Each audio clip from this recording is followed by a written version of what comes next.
आपके अपने YouTube channel गुरु सप्तऋषि ज्योतिष शिक्षण संस्थान की ओर से। दोस्तों, आज के वीडियो में हम बात करेंगे साप्ताहिक राशिफल के बारे में।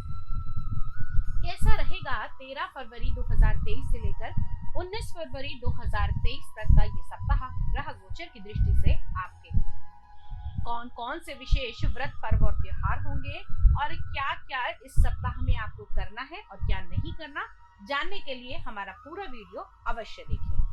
चलिए सबसे पहले बात करते हैं कि 13 फरवरी से 19 फरवरी के बीच में कौन कौन से विशेष व्रत, पर्व और त्योहार आने वाले हैं। सबसे पहले 13 फरवरी को सूर्य संक्रांति होगी। जी हाँ, जिस दिन सूर्य अपना राशि परिवर्तन करते हैं और इस बार सूर्य आएंगे अपने पुत्र के घर में। जी हाँ, सूर्य का राशि परिवर्तन होगा और आएंगे शनि की राशि यानी कि कुंभ राशि के अंदर।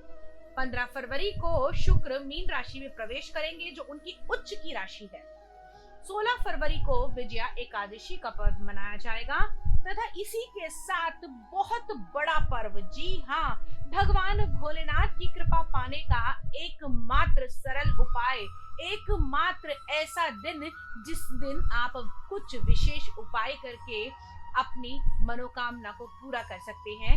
जी हाँ, अब तक आप समझ ही गए होंगे, 18 फरवरी यानी कि महाशिवरात्रि का त्योहार रहेगा। ये तो है विशेष व्रत, पर्व और त्योहार। इसके अलावा आपकी राशि पर क्या प्रभाव पड़ने वाला है ग्रहों की स्थिति का, आइए जानेंगे आज के इस वीडियो में। लेकिन अभी आपसे अनुरोध करूंगी कि यदि आप चैनल पर नए हैं और आपने अब तक चैनल को सब्सक्राइब नहीं किया है तो प्लीज सब्सक्राइब कर दीजिए। साथ ही साथ बेल आइकॉन को जरूर दबा दीजिए ताकि आने वाले सभी वीडियो आपको समय से मिल सके। तो चलिए चलते हैं विषय की ओर, बात करते हैं आपके राशिफल के बारे में। तो आइए जानते हैं सबसे पहले मेष राशि वाले जातकों के लिए क्या रहने वाला है इस सप्ताह में। सबसे पहले जानते हैं ग्रहों की स्थिति।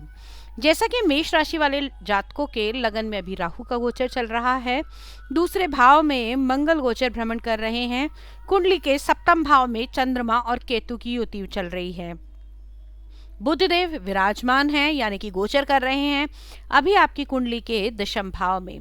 वहीं एकादश भाव में सूर्य, शुक्र और शनि सभी ग्रह गोचर कर रहे हैं। द्वादश भाव में गुरु का गोचर चल रहा है। आइए अब जानते हैं कि इस ग्रह गोचर का आपके जीवन पर क्या प्रभाव पड़ने वाला है। वहीं अगर हम चंद्रमा की स्थिति देखें तो इस सप्ताह चंद्रमा गोचर भ्रमण करेंगे आपकी कुंडली के सप्तम भाव, अष्टम भाव, नवम भाव और दशम भाव में। अब इस चंद्रमा के गोचर तथा अन्य गोचर के प्रभाव को आइए जानते हैं। सबसे पहले आपकी अगर लगन की बात कहें, आपके लगन के स्वामी अपने से दूसरे भाव में हैं। साथ ही साथ सप्तम भाव में चंद्रमा की स्थिति सप्ताह के शुरुआत में आपको आपके जीवन साथी के साथ अच्छे संबंध बनाती हुई दिखाई देती है, लेकिन वहीं केतु का गोचर कहीं ना कहीं आपको आध्यात्मिक क्रियाओं की तरफ भी जोड़ेगा। साथ ही साथ आपके बिजनेस प्रोफाइल के अंदर भी थोड़ा सा इंप्रूवमेंट इस सप्ताह में आता हुआ दिखाई देगा। जिन लोगों को रोजमर्रा की जिंदगी में कोई परेशानी आ रही थी या फिर उनके पारिवारिक जीवन में कुछ समस्याएं चल रही थी, उनका निदान होता हुआ दिखाई देगा। जैसे ही चंद्रमा आपकी कुंडली के अष्टम भाव में गोचर भ्रमण करेंगे, थोड़ी सी दिक्कतें आपको आ सकती हैं। वो दिक्कतें कौन सी होंगी? चंद्रमा से जुड़ी हुई समस्याएं जैसे कि कोल्ड, कफ, स्नीजिंग। वैसे भी मौसम बदल रहा है, आप लोगों को अपना इस समय में थोड़ा सा ध्यान रखने की आवश्यकता है। जो लोग किसी प्रकार के जल के बिजनेस से जुड़े हैं, केमिकल के बिजनेस से जुड़े हुए हैं, उन लोगों को इस सप्ताह में थोड़ी सी सतर्कता बरतनी होगी सप्ताह के दूसरे व तीसरे दिन के अनुसार। अब जैसे ही चंद्रमा का गोचर होगा आपके भाग्य भाव में, आपके नवम भाव के अंदर, यानी कि अगर हम बात करें तो इस सप्ताह के चौथे और पांचवें दिन के अंदर आपके जीवन में कुछ परिवर्तन आते हुए दिखाई देंगे। साथ ही साथ इस दिन आपका कुछ नए लोगों से भी मिलना हो सकता है।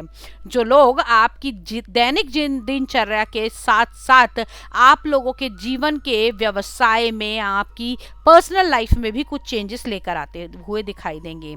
इस सप्ताह में आप लोगों के अंदर कुछ नई अनुभूतियां हो सकती हैं। अब ये अनुभूतियां आपके अपने स्वास्थ्य को लेकर भी हो सकती हैं।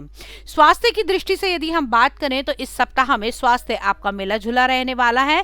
केवल 2 दिन आपको अपनी हेल्थ का बहुत ज्यादा ध्यान रखना होगा, उसके अलावा आपकी हेल्थ सुधरती हुई दिखाई देगी। जो लोग किसी प्रकार के कपड़े के बिजनेस से जुड़े हुए हैं या फिर मैं कहूं मीडिया के क्षेत्र से जुड़े हुए हैं, उन लोगों के लिए सप्ताह भरपूर खुशहाल रहने वाला है। साथ ही साथ सूर्य, शुक्र और शनि का गोचर आपकी कुंडली के, जैसे कि हम देख पा रहे हैं, सप्ताह की शुरुआत में रहेगा एकादश भाव में। जैसे ही शुक्र देव का होगा राशि परिवर्तन और आएंगे आपकी कुंडली के द्वादश भाव के अंदर, यहाँ ये उच्च के होकर विराजमान होंगे स्वग्रही देवगुरु बृहस्पति और उच्च के शुक्र का आपके 12वें भाव के अंदर, तो कहीं ना कहीं आपकी अपनी पर्सनल लाइफ में इंप्रूवमेंट होते हुए दिखाई देंगे। साथ ही साथ जो लोग किसी प्रकार की मल्टीनेशनल कंपनी से जुड़कर काम कर रहे हैं, उन लोगों को भी इस समय में धन का लाभ हो सकता है।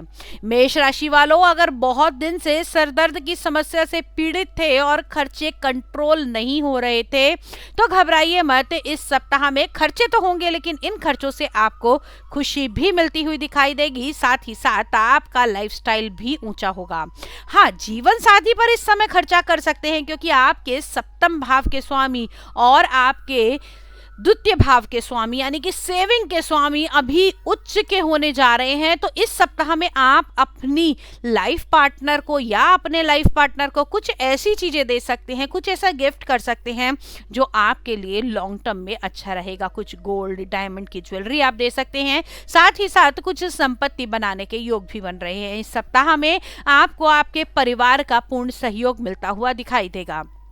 जो बच्चे इस समय में स्टडी कर रहे हैं, अपने एग्जाम की तैयारी कर रहे हैं, तो बच्चों ये टाइम पीरियड आपके लिए बहुत अच्छा है। इस टाइम पीरियड के अंदर आप लोग अच्छे पढ़ाई कर सकते हैं और साथ ही साथ अपनी कंसंट्रेशन लेवल को बढ़ाने के लिए आपको इस समय में सूर्य की उपासना अवश्य करनी चाहिए। जानती हूँ कि आपके पास समय नहीं है, लेकिन सिर्फ मात्र ओम श्री सूर्याय नमः का जाप करके अगर आप अपनी स्टडी पर बैठते हैं तो कंसंट्रेट अच्छे से कर पाएंगे और साथ ही साथ आपका आत्मविश्वास भी बढ़ता हुआ दिखाई देगा। जो लोग किसी नई जॉब को पाना चाहते थे, तो अभी आपकी जॉब के चांसेस बने हुए हैं और जो लोग किसी सरकारी महकमे हैं उनका भी प्रमोशन बनता हुआ दिखाई देता है।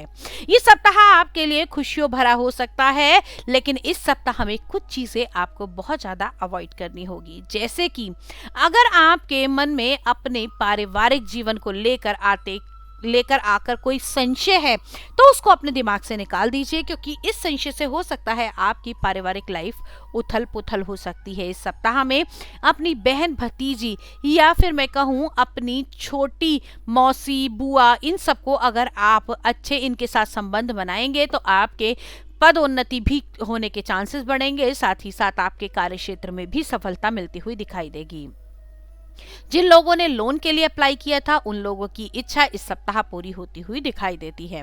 तो ओवरऑल ये सप्ताह आपके लिए मिला जुला रहने वाला है। इस सप्ताह में कुछ नए परिवर्तन होंगे, कुछ नए अचीवमेंट्स होंगे और कुछ चीजों का बहुत ज्यादा ध्यान रखना होगा। भाई, पैसा तो खर्च होगा, लेकिन उस पैसे को आपको ऐसी जगह खर्च करना है जहां पर आप लोग लॉन्ग टाइम इन्वेस्टमेंट के रूप में पा सकें। आज के वीडियो में इतना ही। फिर से मिलते हैं अगले वीडियो में। तब तक के लिए जय मां भगवती।